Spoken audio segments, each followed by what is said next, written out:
From attaching an explosive barrel on a shield to shooting that all-powerful meat arrow, these are 17 fusions that you have to see in Tears of the Kingdom. Forget about those old, boring bomb arrows, because the future of explosive weaponry is here, and it's in the form of flowers? These floras of doom should not be underestimated, and when shot, these puppies light up like fireworks. Being quite similar to bomb arrows, it would be no surprise to see these blossoms of destruction become your new best friend. They will most likely be scarce and hard to find, but if you see that blue bud with some white blossoms, you know you found yourself a treat. But not actually a treat. Please don't eat these. I heard the results are explosive. Sorry guys. Anyways, only second to red choo-choo jelly, these flowery friends were used by almost all the demos to sweep out massive fleets of enemies. Whether you're going to chuck it like a grenade or let it fly like an arrow, instantly watch your enemies wit and fear, unlike our next fusion, meat arrow. At last, some real gameplay of this chow to show itself off. If you have not guessed how this raw treat may work, it is similar to the old mechanic in Breath of the Wild, but 10 times better. In the first game, if you shot an arrow near an enemy, they would become confused and go explore what made such a ruckus. This will leave the opportunity for Link to, do his business. The meat arrow does the same thing with a twist, or should I say a snack, because the enemy swoops up that meat and starts chowing down like he's not eaten in 3 blood moons. These bulky bits of beef will distract an enemy for about 30 seconds to a minute, allowing you to sneak by with ease. So grab your bow and an arrow and get ready to beef up your gameplay with this meat arrow. Man, I really need to stop with these puns.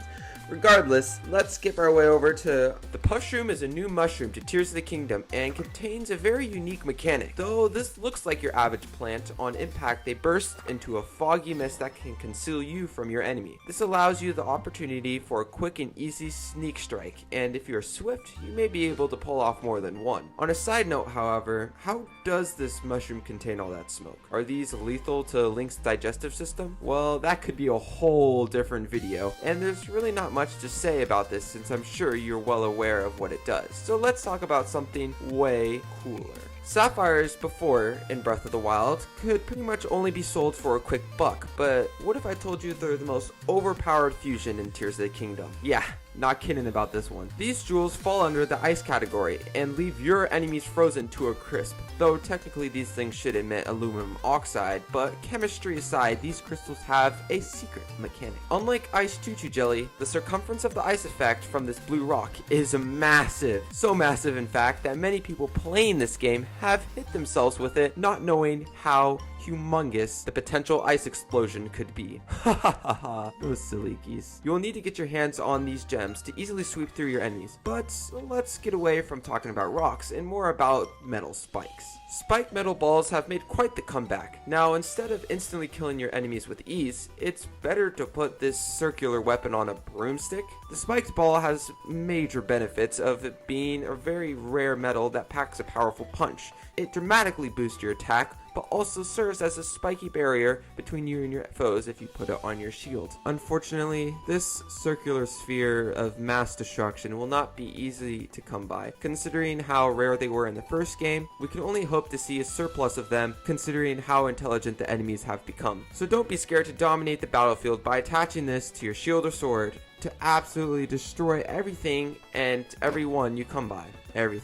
Everything must go, Link. The Keith's eyeball were almost useless in the first game, but get ready for an unexpected twist as you may just be scrambling all over the place to get your hands on some of these eyes. When fused to an arrow, they act as a homing missile that will perfectly headshot your enemy every single time. Hard shots that only skilled players could hit is something of the past with this new fusion. How will it affect fusion weapons such as sword and shields is more up in the air. Most likely they can help with damage or durability, but otherwise I don't see any potential in Keith's eyes helping track your enemy with a sword or shield. Maybe if you attach it to a boomerang. Theoretically speaking, if you attach this to a boomerang, would it hit every enemy it came by? Are there boomerangs in Tears of the Kingdom? Well, I mean, that combination could lead to something cool. Well, something less cool and a lot warmer is our next fusion. Explosive barrels look to be one of the most overpowered fusions I've seen so far. When fusing an explosive barrel to a shield, it acts the same way as holding a bomb in your hands, except you don't die from that bomb, and instead your shield and everything around you is absolutely obliterated by its explosion. But Link somehow is completely fine. No bones broken,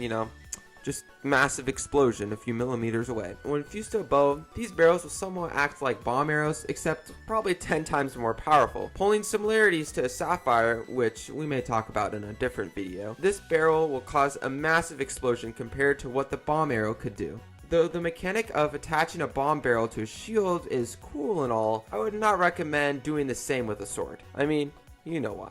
Red Choo Choo Jelly has had minimal use before Tears of the Kingdom. Let's just say you're going to be pulling these out of your pocket left and right. Acting similar to fire arrows in the previous game, these bits of jellies will set barrels, enemies, and pretty much anything you throw or shoot at it on fire. Unfortunately, not to the sheer size of explosive barrels, but there's a reason to that. These are more practical in combat since you don't have to be yards away to protect yourself from the potential explosion. Well, I don't have really much to say about this fusion, but I do have to say this next one is probably my personal favorite. The Muddlebud will be the most useful flower in the game, I think. Maybe. We'll see. The Muddlebud is unlike any flower or fusion we've seen so far, and its abilities are so groundbreaking that I think they're a little too overpowered. When combined with an arrow and shot at an enemy, a purple mist of fog erupts over their head, and they become confused and start attacking their friends, aka Link's enemies. Why is this so groundbreaking? Because it works on large bosses too! If you are approaching a giant enemy camp and you see a King Bokoblin, there is literally nothing to worry about, because you shoot one of these at it, it becomes confused and starts obliterating its own army, while you can just sit around and laugh from the sideline. The only downside to this is that the enemy doesn't necessarily become your friend, but instead is just completely confused. So you can't just shoot these and expect to grow a giant Bokoblin army, because guess what? They'll still absolutely crush you. Well, that's all for now. But before you go, I want to know your opinions on how Tears of the Kingdom will be affected by this new fusion mechanic. So go ahead and hit the like button if you thought these fusions were explosive. And don't forget to subscribe for more content like this. That will sure to be a Muddlebud of fun. Sorry. Peace.